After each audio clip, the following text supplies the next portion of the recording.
छोड़ दे, लेकिन घर गृहस्थ में रहते हुए अपने जीवन में कैसे खुशियां लेकर आए, यह पासवर्ड बताने के लिए शिवानी जी पहुंच रहे हैं। लेकिन नमस्कार आदाब, आप देख रहे हैं एबी न्यूज। अभी तक आपने सुना होगा कि मोबाइल का पासवर्ड होता है, बैंक का पासवर्ड होता है, लेकिन आज हम एक ऐसी संस्था से बात करने जा रहे हैं जिसकी ख्याति अंतर्राष्ट्रीय स्तर पे है और यह जो संस्था है यह खुशियों का पासवर्ड बांटती है।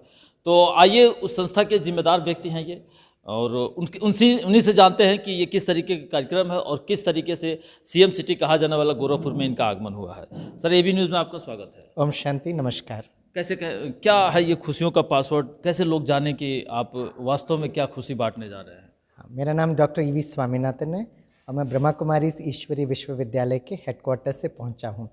मुझे अत्यंत खुशी होती है बताते हुए कि गोरखपुर के स्थानीय निवासी सभी भाई बहनों के लिए अंतर्राष्ट्रीय आध्यात्मिक व्यक्तित्व सिस्टर बी के शिवानी जी पहुंच रहे हैं और शांति और खुशियों का पासवर्ड बांटने के लिए। जैसे भाई साहब ने कहा कि पासवर्ड तो बहुत होते हैं, उसको याद करने में बड़ा मुश्किल होता है, कभी कभी हम भूल जाते हैं, लेकिन यहाँ पर जो शांति और खुशी का पासवर्ड हमारे मन के अंदर है।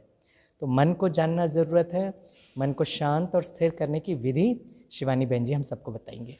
चूँकि कहीं ना कहीं मन का एक ऐसा विषय है जो डायरेक्टली स्पिरिचुअलिज्म को फोकस करता है, टोटली स्पिरिचुअलिज्म को ओरिएंटेशन रखता है। अगर देखा जाए तो कि जो कॉमन मास है जिसके लिए ये आप गैदरिंग करने जा रहे हैं, तो वो कैसे इन चीज़ों को समझ पाएगा? मैं ये बताना चाहूँगा, मन तो हम सभी के लिए है और छोटे बच्चा जैसे ही जन्म लेता वो अपने मन को यूज़ करता है और हर व्यक्ति अपने मन के द्वारा ही अपना कार्य भी करता है।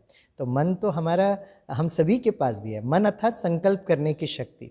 हाँ, आध्यात्मिकता में मन को एक अच्छा दोस्त बनाने की विधि बताई जाती है और ये मन को जब हम दोस्त बनाते हैं तो हमारा मन शांत रहता है, हमारे जीवन में खुशी और आनंद आता है, जो हर परिवार के लिए ज़रूरत है। तो आध्यात्मिकता का मतलब ये नहीं है कि हम सब घर परिवार और कार्य क्षेत्र छोड़ दें, लेकिन घर गृहस्थ में रहते हुए अपने जीवन में कैसे खुशियाँ लेकर आए, यह पासवर्ड बताने के लिए शिवानी जी पहुँच रहे हैं। लेकिन अगर हम अपने परंपरागत रूप में देखें, थोड़ा सा प्राचीन समय में जाएं, तो जितने भी सन्यासी हुए हैं, नानक, गुरु रामदेव, रामदास, जितने हैं, सारे लोगों ने कहीं ना कहीं घर का त्याग किया। आप कह रहे गृहस्थ जीवन में रह करके आध्यात्मिकता। हाँ, ब्रह्मा कुमारी इसमें यही बताया जाता है कि घर एक बहुत सुंदर मंदिर है और घर के सभी सदस्यों को ये सुख और शांति की ज़रूरत होती है। इसलिए हम कभी भी घर परिवार छोड़ने की बात नहीं करते, लेकिन घर परिवार में रहते हुए अपने जीवन को, हाँ, जैसे नानक जी ने भी कहा, गौतम बुद्ध ने भी कहा, कबीर जी ने भी कहा कि अपने जीवन को कैसे सात्विक बनाएं, उसके लिए मन पर काम करना बहुत ज़रूरी है। कितने वर्षों से ये संस्था काम कर रही है? हमारा जो ईश्वरी विश्वविद्यालय की स्थापना 1936 से हुआ है, तो करीब 89 ईयर्स हो गए हैं और भारत में और सारे विश्व में इसके करीब 140 देशों में इसकी सेंटर्स, सेवा केंद्र कार्य करते हैं। अभी गोरखपुर में देखा जाए तो किस जगह आप ये प्रोग्राम आयोजित कर रहे हैं? ये प्रोग्राम का आयोजन सैयद मोदी रेलवे स्टेडियम में शाम को 6 से लेकर 8 बजे तक है और ब्रह्मा कुमारी इसका हर कार्यक्रम प्रवेश विनामूल्य होता है। हम चाहेंगे कि आप सभी परिवार सहित ज़रूर आएँ। स्थानीय सेवा केंद्र से इसका पास अवेलेबल है, तो पास लेकर आप ज़रूर आ सकते हैं। एक क्वेश्चन मैं और जानना चाहूँगा और हमारे दर्शक भी कहीं ना कहीं ये सोच रहे हैं। हमारे देश में श्री श्री रविशंकर नाम के एक आध्यात्मिक व्यक्ति हैं, गुरु का अपने को बताते हैं, और वो आर्ट ऑफ लिविंग सिखाते हैं। आप उनसे कैसे अलग हैं? नहीं, हम श्री श्री रविशंकर गुरु जी का बहुत सम्मान करते हैं, आदर करते हैं। वो आर्ट ऑफ लिविंग की ज़रूर बात बताते हैं और जो बहुत ज़रूरी भी है। लेकिन आर्ट ऑफ लिविंग के लिए श्वास पर जो ध्यान रखते हैं, हम श्वास के साथ साथ मन को कैसे ध्यान रखना है, मन का कैसे ध्यान रखना है, हम इस बात पर ज़रूर ज़्यादा फोकस करते हैं। तो आर्ट ऑफ लिविंग के साथ साथ art of living in peace and happiness and Joy, ये सिखाया जाता है।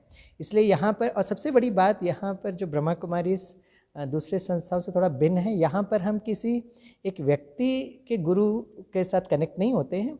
सर्वात्माओं के पिता, वो सद्गुरु जो परमात्मा है, उनके साथ मन कैसे जोड़ना है। जैसे ब्रह्मा कुमारी में हम सर्व संस्थाओं के गुरु का बहुत आदर और सम्मान करते हैं, लेकिन यहाँ पे कोई गुरु, महात्मा या कोई व्यक्ति विशेष नहीं है, परमात्मा को मन से जोड़ने की बात बताई। यानी कहीं ना कहीं जो प्राचीन काल में गौतम बुद्ध ने आत्मदीपो भव का नारा दिया, बी योर ऑन इनलाइटनमेंट, क्या उधर ही यू आर मतलब deserving by that route? Yes, absolutely right. Gautam Buddha ने कहा इट्स ऑल अबाउट एनलाइटमेंट। तो एनलाइटमेंट का मतलब होता है कि हमें ये समझना होता है कि I am an energy in light form. जैसे आप दीपक की बात कह रहे हैं, तो मैं आत्मा, ज्योति स्वरूप हूँ, प्रकाश स्वरूप हूँ, उस स्वधर्म में टिकने की बात यहाँ पे ज़रूर बताई जाती है। किस एज ग्रुप के लोग इस कार्यक्रम को संलग्न हो करके और लाभ उठा सकते हैं? सभी का हम बहुत दिल से स्वागत करते हैं। विशेष जो बच्चे हैं वो हम 12 साल के ऊपर के बच्चों को हम स्वागत करते हैं। छोटे बच्चे अगर लेकर आना चाहें तो रेलवे स्टेडियम के एक दूसरे जगह हम LED प्रोजेक्टर की व्यवस्था कर रहे हैं, ताकि मेडिटेशन में वो बच्चे भी शांत रहें और किसी को डिस्टर्ब नहीं करें। लेकिन बच्चे भी भगवान का स्वरूप होते हैं। छोटे बच्चों को थोड़ा हम दूर बैठने की व्यवस्था करेंगे। ओम शांति। चैनल से बात करने के लिए धन्यवाद। आपका भी बहुत बहुत दिल से धन्यवाद। आप भी परिवार सहित ज़रूर आइएगा। शुक्रिया सर, हम जरूर आएंगे। आपने देखा हमारी चर्चा, निश्चित तौर पर भौतिक जीवन में बैलेंस एक महत्वपूर्ण पहल है, महत्वपूर्ण फैक्टर है, प्लेटफार्म है। और अगर हम यहाँ आते हैं तो कहीं ना कहीं एक भौतिकता के साथ साथ किस तरीके से समायोजन बैठाना है, जीवन में संतुलन कैसे बैठाना है, इसको भी हम बखूबी सीख पाएंगे। मैं इस चैनल के माध्यम से चाहूँगा कि जितने भी दर्शक हमें देख रहे हैं वो इस प्रोग्राम को ज़रूर ज्वाइन करें और वास्तव में स्पिरिचुअलिज्म होती क्या है, किस तरीके से जो BK शिवानी दीदी के नाम से जानी जाती हैं, अंतर्राष्ट्रीय स्तर पे अपनी बातों को कह पा रही हैं, आप इनसे रूबरू होकर के, सामने सामने होकर के आप सीख और देख सकते हैं। धन्यवाद।